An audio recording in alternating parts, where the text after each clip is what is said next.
ಬೀದರ್ ಜಿಲ್ಲೆಯ ಚಿಟಗುಪ್ಪ ತಾಲೂಕಿನ ಇಟ್ಗಾ ಗ್ರಾಮ ಪಂಚಾಯಿತಿಯಲ್ಲಿ ಭ್ರಷ್ಟಾಚಾರ ನಡೆದಿದೆ.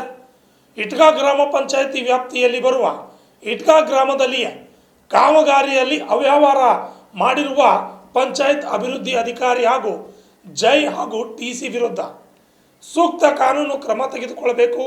ಈ ಅಕ್ರಮದಲ್ಲಿ ಅಧಿಕಾರಿಗಳು ಕೂಡ ಶಾಮೀಲಾಗಿದ್ದಾರೆ ಅಂತ ಆರೋಪ ಮಾಡಲಾಗಿದೆ. ಅದೇ ರೀತಿಯಾಗಿ ತಾಲೂಕಾ ಪಂಚಾಯತಿಗಳ ಮೇಲೂ ಕೂಡ ನೇರ ಆರೋಪ ಮಾಡಲಾಗಿದೆ. NMR ಬರೆಯೋದೇ ಬೇರೆ, ಅಲ್ಲಿರ್ತಕ್ಕಂಥ ಜನರೇ ಬೇರೆ.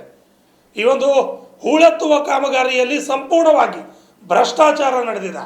ಇದ್ರ ಬಗ್ಗೆ ಸೂಕ್ತವಾಗಿ ತನಿಖೆ ಆಗಬೇಕು. ಅಲ್ಲದೆ ಈ ಒಂದು ಗ್ರಾಮ ಪಂಚಾಯತ್ ನಲ್ಲಿ ಅನೇಕ ಅವ್ಯವಹಾರಗಳು ಕೂಡ ನಡೆದಿವೆ. ಹಿಂದೆ ಲೋಕಾಯುಕ್ತ ದಾಳಿಯೂ ಕೂಡ ನಡೆದಿತ್ತು ಅಂತ ಗಂಭೀರವಾಗಿ ಅಲ್ಲಿನ ಗ್ರಾಮಸ್ಥರು ಆರೋಪವನ್ನು ಮಾಡಿದ್ದಾರೆ. ಬೀದರ್ ಜಿಲ್ಲೆಯ ಚಿಟಗುಪ್ಪ ತಾಲೂಕಿನ ಇಟ್ಗಾ ಗ್ರಾಮ ಪಂಚಾಯತ್ ವ್ಯಾಪ್ತಿಯಲ್ಲಿ ಬರುವ ಇಟ್ಗಾ ಗ್ರಾಮದ 2024-25ನೇ ಸಾಲಿನಲ್ಲಿ ಉದ್ಯೋಗ ಖಾತ್ರಿ ಯೋಜನೆ ಅಡಿಯಲ್ಲಿ ಇಟ್ಗಾ ಗ್ರಾಮದ ಹೊರವಲಯದಲ್ಲಿ ಹೂಳ ಎತ್ತುವ ಕಾಮಗಾರಿಯಲ್ಲಿ ಭ್ರಷ್ಟಾಚಾರ ಆಗಿದೆ ಎಂದು ಆರೋಪ ಮಾಡಿದ್ದಾರೆ. ಈ ಕಾಮಗಾರಿಯನ್ನು ಬೇರೆ ಕಡೆ ಇರುವ ಸರ್ವೆ ನಂಬರ್ ಭೂಮಿಯಲ್ಲಿ ಕಾಮಗಾರಿ ಮಾಡುತ್ತಿದ್ದಾರೆ.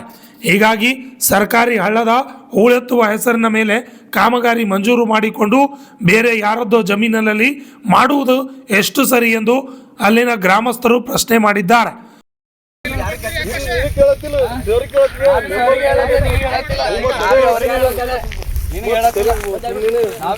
ಅಧಿಕಾರಿಗಳಿಗೆ ಕೇಳದೇವು, ಅಧಿಕಾರಿಗಳಿಗೆ ಕೇಳದೇವು. ಇಲ್ಲಿಗಲ್ ವರ್ಕ್ ಆಗ್ಯದ, ಇಲ್ಲಿ ಏನಾದ್ರು ಇನ್ಸ್ಪೆಕ್ಷನ್ ಮಾಡ್ರಿ ಅಂತ ಕೇಳದೇವು ಅಧಿಕಾರಿಗಳಿಗೆ. ಎಲ್ಲಿ ಕೇಳೋದು ಅಲ್ಲೇ ಕೇಳದೇವು. ಅಧಿಕಾರಿಗಳಿಗೆ ಏನಾದ್ರು ಕಂಪ್ಲೇಂಟ್ ಕೊಟ್ಟಿದ್ದೆವು, ಅಧಿಕಾರಿಗಳು ಕೇಳದೇವು. ಈ ಕಡೆ ಬರ್ರಿ, ಈ ಕಡೆ ಬರ್ರಿ. ನಾಳೆ ಬಿಟ್ಟು ಸರ್ವೆ ನಂಬರ್ ಇತ್ತು ಹೊಲಕ್ಕೆ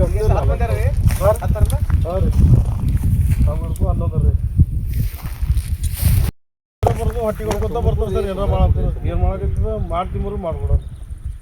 ಇನ್ನೊಬ್ಬರು ಸರ್ ಈಗ 3 ವರ್ಷ ಐತಿ ಇದೇ ನಡೆದ.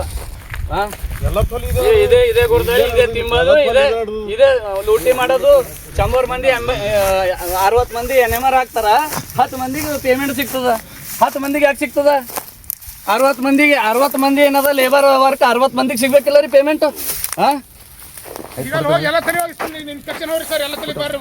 ಎಲ್ಲ ತಲೆನೇ ಹೋಗ್ಬೇಕು, ಒಂದ್ ತಲೆಯಲ್ಲಿ ಎಲ್ಲ ತಲೆ ಹೋಗ್ಬೇಕು. ನೀವು ಡೈಲಿ ಕೆಲಸ ಬರ್ರಿ, ಯಾಕೆ ಬರ್ರಿ ಬರ್ರಿ ಎಲ್ಲರೂ ಸರ್? ಇಲ್ಲಿ ಬರ್ರಿ, ಬರ್ರಿ ಇಲ್ಲಿ ಮ್ಯಾಗ ಬರ್ರಿ. ಮ್ಯಾಗ ನಿಮ್ಗೆ ಮೆಜರ್ಮೆಂಟ್ ಕೊಟ್ಟಿರ್ಬೇಕಲ್ಲ, ಏನ್ ಕೆಲಸ ಮಾಡ್ಬೇಕಂತ ಹೇಳಿ ಹೇಳ್ರಿ. ನಿಮ್ಗೆ ಬಿಟ್ಟು ಹೇಳ್ರಿ ಹಾಡ್ ಸೊಂದಾಗ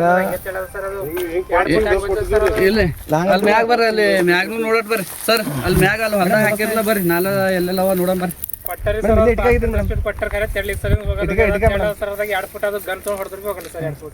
ತಾಲೂಕು ಪಂಚಾಯತ್ ಕಾರ್ಯನಿರ್ವಾಹಕ ಅಧಿಕಾರಿ ಮೇಲೆ ಕಿಕ್ ಬ್ಯಾಕ್ ಆರೋಪವನ್ನು ಮಾಡಲಾಗಿದ್ದು, ಇಟ್ಗಾ ಗ್ರಾಮ ಪಂಚಾಯತ್ ಮೇಲೆ ಈ ಹಿಂದೆ ಇದ್ದಂತಹ ಅಧಿಕಾರಿಗಳ ಮೇಲೆ ಲೋಕಾಯುಕ್ತ ದೂರುಗಳು ಇವೆ ಎಂದು ಹೇಳಿದ್ದಾರೆ. ಅಲ್ಲದೆ ಮೇಲಾಧಿಕಾರಿಗಳು ನಾವು ಕೊಟ್ಟಿರುವ ಕಂಪ್ಲೇಂಟ್ ಬಗ್ಗೆ ಯಾವುದೇ ಕ್ರಮ ತೆಗೆದುಕೊಳ್ಳುತ್ತಿಲ್ಲ. ಸುಮಾರು 3ರಿಂದ 4 ಬಾರಿ ಮನವಿ ಸಲ್ಲಿಸಿದ್ರೂ ಕೂಡ ಗಮನ ಹರಿಸುತ್ತಿಲ್ಲ. ಅವರು ಬರೆಯುವ NMR ಬೇರೆ, ಅಲ್ಲಿರುವ ಜನರು ಕಮ್ಮಿ ಎಂದು ನೇರವಾಗಿ ಆರೋಪವನ್ನು ಗ್ರಾಮಸ್ಥರು ಮಾಡಿದ್ದಾರೆ. ಇಟ್ಗಾ ಗ್ರಾಮದಲ್ಲಿ ಅವ್ಯವಹಾರ ನಡೀತಾ ಇದೆ. ಆಯಿತು, ಇದ್ರ ಬಗ್ಗೆ ಯಾವ ಅಧಿಕಾರಿಗಳು ಕ್ರಮ ತೆಗೆದುಕೊಳ್ತಾ ಇಲ್ಲ. ಮತ್ತೊಂದೇನದ ಕಂಪ್ಲೇಂಟ್ ಕೊಟ್ಟರು ಅದಕ್ಕೆ ಸ್ಪಂದಿಸ್ತಾ ಇಲ್ಲ.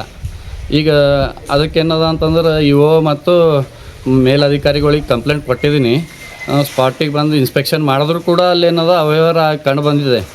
ಆದರೂ ಕೂಡ ನಾವು ಅದು ಅಲ್ಲಿ ಇರೋದು NMRನಲ್ಲಿ 60 ಲೇಬರ್ಸು. ಈಗ ಪ್ರೆಸೆಂಟ್ ವರ್ಕ್ ಮಾಡ್ತಾ ಇರೋದು ಒಂದು 8ರಿಂದ 9 ಲೇಬರ್ಸು. ಪ್ರತಿದಿನ ಏನದ ಅವ್ಯವಹಾರ ನಡೀತಾ ಇದೆ. ಇದೇ ರೀತಿ ಏನದ ಗ್ರಾಮದಲ್ಲಿ ಫುಲ್ ಅವ್ಯವಹಾರ ಕಂಡು ಬಂದಿದ್ದ ಕಡೆ ಕಂಪ್ಲೇಂಟ್ ಕೊಟ್ಟಿದ್ದೀನಿ ನಾನು. ಅಧಿಕಾರಿಗಳು ಏನದ ಅಂತಂದ್ರೆ ಶಾಮೀಲಾಗಿದ್ದಾರೆ, ಸ್ಪಂದಿಸ್ತಾ ಇಲ್ಲ ನಾವು ಕಂಪ್ಲೇಂಟ್ ಕೊಟ್ಟಿದ್ದಕ್ಕೆ. ಅದಕ್ಕೆ ಯಾವ ರೀತಿ ಶಾಮೀಲ್ ಅಂದ್ರೆ ಯಾರ್ಯಾರು? TA TC ಇದರಲ್ಲಿ ಏನದ ಅಂತಂದ್ರೆ ದುಡ್ಡು ತೊಗೊಂಡು ಅವ್ರಿಗೆ ಏನಂದ್ರೆ ರಾಜಾರೋಷವಾಗಿ ಮನಸ್ಸು ಬಂದಂಗೆ ಏನದ ಕೆಲಸ ಮಾಡಕ್ಕೆ ಬಿಡ್ಲತ್ತಾರ. ದುಡ್ಡು ಅಂದ್ರೆ ಯಾರು ತೋತಾರ? ಈ ಎಲ್ಲ ಇಲ್ಲಿಂದ ಅಧಿಕಾರಿಗಳು ಯಾರು ಅವ್ರ ಹೆಸರು ಹೇಳ್ರಿ. TATCಗಳು ಟಿ ಯಾರು? TA ಆದರ್ಶ, ಸುಧಾಕರ್, ಇವ್ರಿದ್ದಾರೆ. ಇವರೆಲ್ಲ ಜೈಗಳು ಇದ್ದಾರೆ. ಇವರೆಲ್ಲ ಏನದ ಯಾವ ರೀತಿ ನಾವು ಇದು 3-4ನೇ ಕಂಪ್ಲೇಂಟ್ ಇದೆ ನಮ್ದು. ತಾಲೂಕು ಪಂಚಾಯತಿ ಇವ್ರು ಮೇಡಮ್ಗೆ ಯಾಕೆ ಇಒ ಮೇಡಮ್ಗೂ ನಾನು ಗಮನಕ್ಕೆ ಬಂದೀನಿ, ಅವ್ರಿಗೆ ಗಮನಕ್ಕೆ ತಂದೀನಿ. ವಾಟ್ಸಪ್ ಮುಖಾಂತರ ಸ್ಪಾಟ್ದಲ್ಲಿ ವಿಡಿಯೋ ಮಾಡಿ, ಲೇಬರ್ಸ್ ವಿಡಿಯೋ ಮಾಡಿ, ಸ್ಪಾಟ್ದೆಲ್ಲ ಏನದ ವರ್ಕ್ ಆರ್ಡರು NMR ಟೋಟಲ್ ಅವ್ರಿಗೆ ಹಾಕಿದ್ದೀನಿ. ಆದರೂ ಕೂಡ ಅವ್ರನ್ನೂ ಏನದ ಸ್ಪಂದಿಸ್ತಾ ಇಲ್ಲ. ಹಾಂ, ಅದು ಅವ್ರನ್ನೂ ಇದರಲ್ಲಿ ಏನಾದರೂ ಆಮಿಷ ಒಟ್ಟಿರ್ಬೋದು, ಅದಕ್ಕೆ ಏನದ ನಮಗೇನದ ಇದು ಮಾಡ್ತಾ ಇಲ್ಲ. ಈ ಸಂದರ್ಭದಲ್ಲಿ PDO ಅವರು ಮಾತನಾಡಿದ್ದಾರೆ. 60 ಜನ ಲೇಬರ್ ಅಂತ NMR ಇದ್ದರು. ಅದರೊಳಗೆ ಖಾಲಿ 7 ಜನ ಲೇಬರ್ ಇದ್ದರು. ಅದು 7 ಜನ ಎಷ್ಟು ಜನ ಆಯಿತು ಅಷ್ಟು ಜನ payment. Vidyasagar, RJ32 Kannada news, Humnabad.